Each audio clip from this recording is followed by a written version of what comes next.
What's up, Applied English? The hat is back for another surprise virtual day. I didn't actually know about today's virtual day until late last night, so I apologize for the late release on today's lesson video.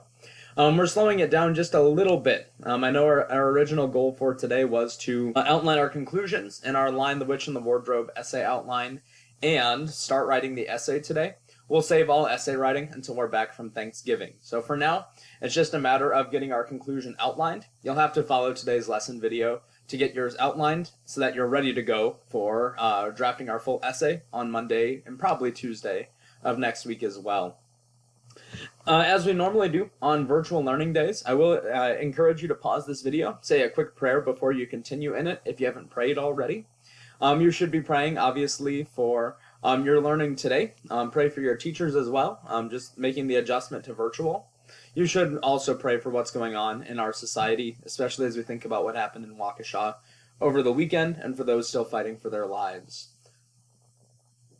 I hope you've had a chance to pause the video and say a quick prayer. Let's talk about outlining a conclusion today. As it says, as you watch this video that you're watching right now, I do encourage you to pull out your Lion, the Witch, and the Wardrobe essay outline so that you can outline along with me here. As I've said already, we will begin drafting our essay together on Monday. So I absolutely expect you to have your outline ready to go on Monday. We will just automatically start off. We'll come into class and start writing out the full essay. I'm hoping we can finish that between Monday and Tuesday so we can start something new on the block day right after Thanksgiving break. Assignment-wise, past today, the only thing I expect for you is to complete missing work. So as it says, please check your Schoology gradebook. The long weekend is a chance to complete key assignments. If you notice anything is missing with that orange hexagon in your Schoology gradebook, that is a missing assignment you can still complete by the end of this weekend. I am closing a lot of missing assignments after this weekend, so please make sure you are getting that done as we prepare to finish the class well in December. As we go into the lesson folder, you'll notice I did put our up-to-date outline for each hour right here. So if you need to check earlier progress on our outlines, you can go into your hours and complete yours that way. They're all missing their conclusion, so that's what we're working on today. Outlining a conclusion. Please watch this video overview to outline a conclusion paragraph. I will be planning out a conclusion that works well for your essay, really for all 4 of my class's essays. So please make sure you're following along in your outline. I have attached the essay prompt right here, so if you need to start from scratch, feel free to download it, print it, view it, whatever you need there. Otherwise, just continue in your document that you already have. I'm going to open up my Word document so that I can complete a conclusion. You may notice I'm working on first hour's document right here, but I'm going to try to outline a conclusion that works for all 4 hours right here. It might feel a little bit general, but I want to lead you through the process I normally use for outlining conclusions in my own essays. As you notice, a conclusion paragraph has 3 parts. It starts with a restated thesis. From there, 2 to 4 summary sentences. We want to make sure that we clearly summarize the main ideas from our body paragraphs there. And then a final thought, something powerful that's going to connect these ideas to our world today. You may notice this is actually an inverse of the introduction. Introduction is attention getter, background, thesis.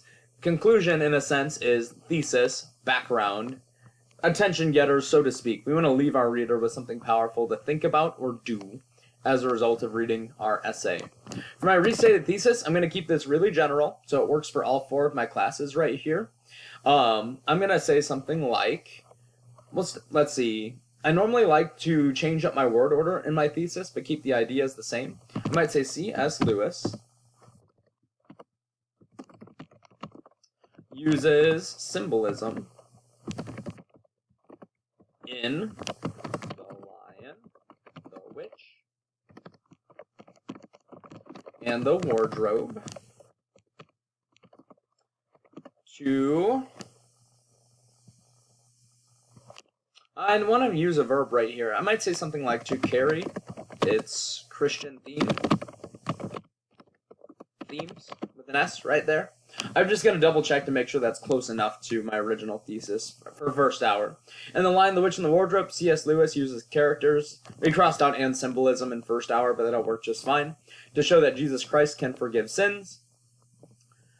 C.S. Lewis uses symbolism in The Lion, the Witch, and the Wardrobe to carry its Christian themes. That is a fine restated thesis. Summary sentences. Whenever I'm outlining, I almost always shorthand these. I should say, like we've been doing in class, if you feel like you have some ideas on what your complete sentences should look like, you should absolutely pop them in here. But since they'll be slightly different from each of my classes anyway, I'm just going to leave myself a note right here. I'm going to say, write one sentence per body paragraph. Look at each summary sentence for ideas. Once again, when you outline, you don't necessarily have to use complete sentences. In this case, I just left myself a note for what I'll do when I'm drafting with my classes. Each class is likely going to have different content in these couple of summary sentences anyway, so that should work just fine. The last part of a good conclusion is a final thought. These can be hard to plan, but I really want to make sure I get us a good one as we close out this paragraph. Give me just a moment to think. I need to think about how to connect just the ideas we discussed in this essay with our readers in a relatable way. I want to give them something deeper to think about. What can I say here for my final thought?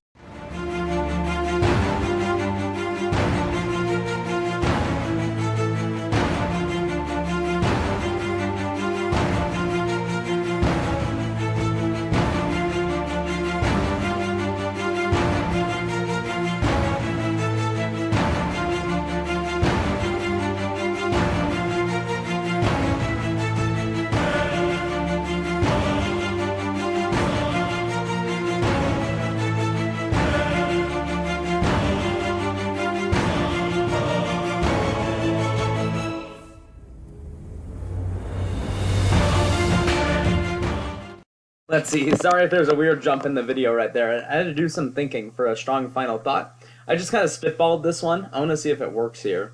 C.S. Lewis uses symbolism in The Lion, the Witch, and the Wardrobe to carry its Christian themes. Blah blah blah Edmund, blah blah blah Aslan, blah blah blah the witch, just explaining any symbols that we included. Besides reading the Bible and listening to Sunday sermons, people can hear the gospel message through such symbols and stories. I think that works decently. We might have to modify that a little bit as we're writing our full essay together in class, but I think that's a good start right here. Notice that in that final thought, I wanted to leave my readers with something further to think about, just connecting it more to the world, more to people's lives. Notice that I didn't use I or you right there. I wanted to keep it in the third person, but I do think this conclusion works for tying up just everything from the body of our essay itself, as well as connecting it to our readers' lives. We'll play around with that a little more once we're writing our full essay on Monday, Tuesday, but please have this ready to go so that we can make drafting as easy as possible. Friendly reminder, please make sure if you have any missing assignments that you are completing them over this long weekend. A lot of that will close after Sunday. I am working on a little bit of grading for you guys, and I'll hand back anything I have graded on Monday as we're gearing up to write our essay. Later.